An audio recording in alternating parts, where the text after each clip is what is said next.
Hi friends, and welcome to another video. Today we're going to be talking about combining finances when you get married. I recently got married back in June of 2021 to my husband Brandon. I am 26 years old and I wanted to impart on you some knowledge that I have gained in the past, 7-8 months now that I've been married, on how to combine finances, how to talk about finances before you get married, after you get engaged, and after you get married. So just for a little bit more background, my husband Brandon and I have completely combined accounts. We don't have any accounts that are separate, and we also didn't move in together until after we got married. So that is where I am coming from. However, I think these tips will be helpful for people who are not in those situations. Money is super personal for every single couple and every single individual. So if you don't want to combine finances, don't do that. So with all of that being said, let's go ahead and dive right into the tips that I have for you guys. The very first tip that I have for you is before you get engaged, before you start dating anyone, wherever you are in the kind of relationship circumstances, you need to look inward at how you handle money, at how you think about money, about your money tendencies, about the way you spend. So if you don't budget already, start budgeting, start looking at the way that you spend money, track your spending. It is so important for you to understand how you handle money and how you feel about money before you bring someone else into that. You gotta look inward and know what you're doing with money. That way, once you figure all of those things out, you can communicate that to the other person and tell them how you spend money and what's important to you when it comes to money.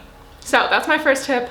Look inward and focus on how you spend money before you bring someone else into it. You gotta work on yourself before you bring someone else in. As some of you may know, money problems are the #1 cause for divorce. So it is super important to start talking about money early on in your relationship. The person that you're with needs to know how you handle money, how you budget, and you guys gotta talk about it. Because if you go into marriage without talking about money at all, there's gonna be a lot of surprises that come up, and it's just gonna kind of not be the most ideal situation. So start talking about money super early. And it doesn't have to be this big dramatic discussion, like you don't have to go and sit down and make it all dramatic. Just start talking about money. Once you've started budgeting, once you've started looking at your own money habits, just bring those up in casual conversation.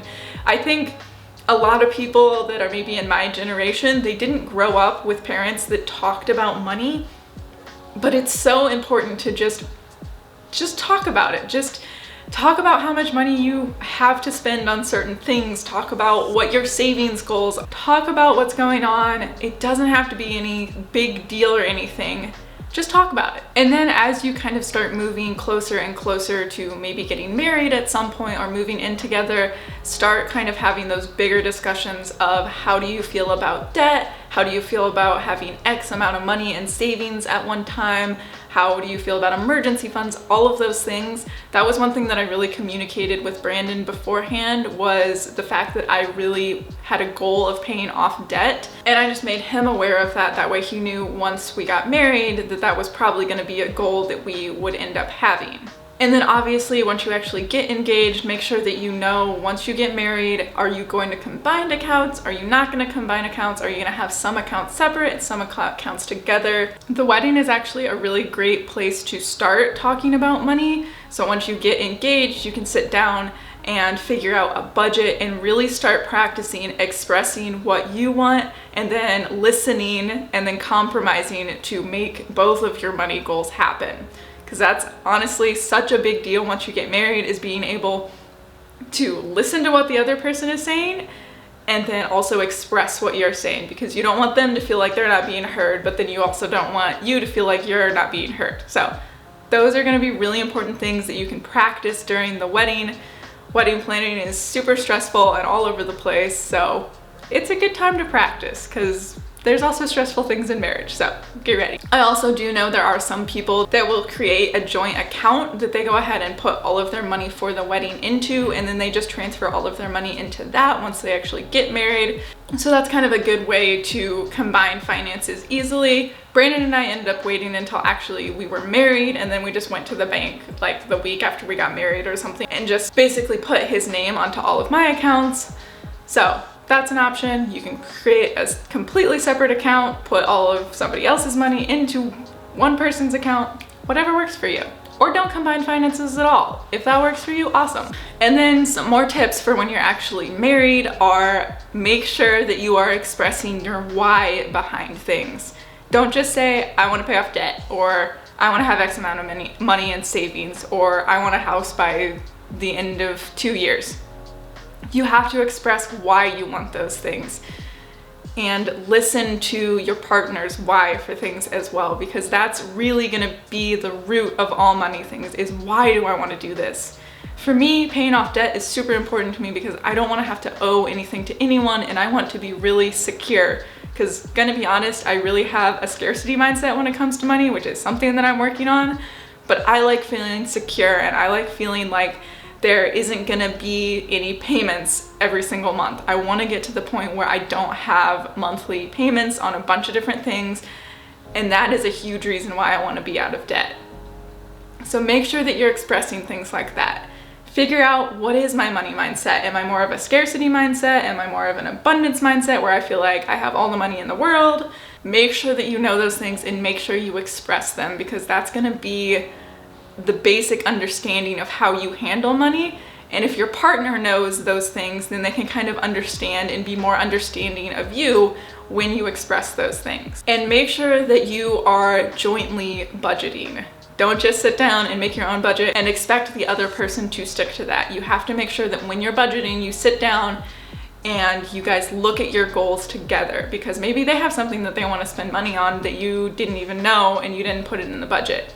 So you need to make sure that you're communicating those things with your partner and sitting down and having that monthly, meeting that doesn't have to be anything super serious. It can just be a quick chat to just make sure that you guys are both on the same page still as far as what you're saving for and where your money is going. For me, I'm kind of the nerd who likes to fill in the spreadsheet and keep track of all the numbers and everything. And then once that's filled out, I go to Brandon and I say, hey, we spent this much money on groceries this week, so that means we're not really on target, or we are on target for groceries.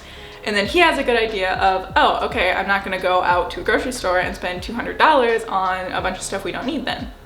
So it's just good to just make sure that everyone knows what's going on and is communicating. And then the last tip that I have is realize that you are both not going to be contributing financially 100% 50-50 all of the time.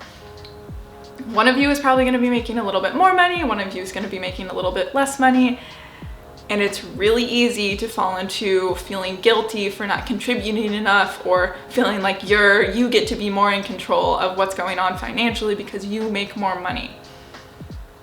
Marriage doesn't work that way. You are a team that works together on the same goals, and it doesn't matter if one of you isn't contributing the same financially. You are a team, and each of you is going to be contributing different things at different times during your marriage, and that is 100% okay. Don't let yourself feel guilty. This is something that I 100% fall into, but maybe one of you is going to school, or one of you is working on progressing in your career and had to take a step back financially. There's so many things that contribute to that, and you have to make sure that you're not making yourself feel guilty and you're not making your partner feel guilty. You're a team, work together on the same goals, focus on those whys. So those are kind of the main tips that I wanted to share with you guys on how to handle money as a married couple. I hope you guys found that helpful, and if you're interested in any more financial videos, I will have the playlist linked up there.